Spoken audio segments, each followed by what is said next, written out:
میں سعید انور کا ذکر کرتا ہوں نا, بہت نیک آدمی, اللہ ان کی عمر برکت دے. ہم حج پہ, اب کھانے سے پہلے یہ تھوڑی بتایا جائے گا کہ کم کھانا سنت ہے, وہاں تو سخاوت کا تقاضا ہے, بھائی کھاؤ یار. ہاں ابھی کوئی کھانے کی محفل نہیں ہے, ابھی میں بتاؤں گا کہ کم کھانا سنت ہے, زیادہ کھانا سنت نہیں ہے. لیکن جب میں دعوت کروں گا تو پھر سخاوت کا تقاضا ہے, شریعت کا حکم ہے, لوگوں کو کھانے کی ترغیب دو, بھائی کھاؤ لنگر ہے. کیونکہ اگر میں وہاں ترغیب دوں کہ یہ میں نے آپ لوگ کے لیے کھانے کا انتظام کیا, لیکن یاد رکھنا کم کھانا کیا ہے, لوگ کہیں گے یار یہ دعوت کے تکلف کی آپ کو ضرورت, یہ پھر کنجوسی کہلائے گی. وہ بھائی سعید انور بڑے, اللہ ان کو عزت دے, ہم حج پہ تھے تو بھائی سعید انور کا بیان تھا, میں سامنے بیٹھا ہوا تھا, بھی بڑا اچھا بیان کر رہے تھے, میں بھی سن رہا تھا. بیان کے آخر میں انہوں نے کم کھانے کے فضائل سنائے.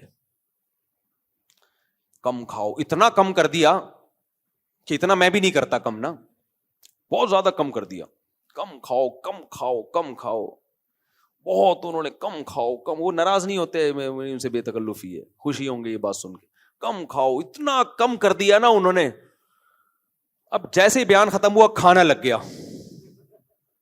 میں بیٹھا ہوا ہوں نا ایسے کر کے, بھوک بھی لگ رہی ہے ٹائٹ والی, حج میں تو آپ کو پتا ہے بھوک لگتی ہے. تو لوگ مجھے کہہ رہے ہیں کھائیں نا, میں نے مذاق کیا, میں نے کہا سعید بھائی نے کھانے کے قابل چھوڑا کھائیں یار, میں نے کہا اس قابل چھوڑا ہی نہیں ہے کہ, میں نے کہا سعید بھائی یہ بیان کھانے کے بعد کرنے کا تھا, کھانے سے پہلے کرنے کا. میں نے کہا کیا کھائیں یار, کھائیں گے لوگ دیکھیں گے مولوی صاحب خود عمل نہیں کر رہے, ابھی سعید بھائی نے اتنا لمبا بیان کیا. تو ہر چیز کا ایک موقع ہوتا ہے نا, کھلانے میں تو یہی ہے بھائی, کھلاؤ کھلاؤ کھاؤ آپ لوگ. ہم سعید بھائی کو پتہ نہیں تھا بیان کے فوراً بعد کھانا ہے, شاید ورنہ اتنا لمبا بیان نہ کرتے وہ.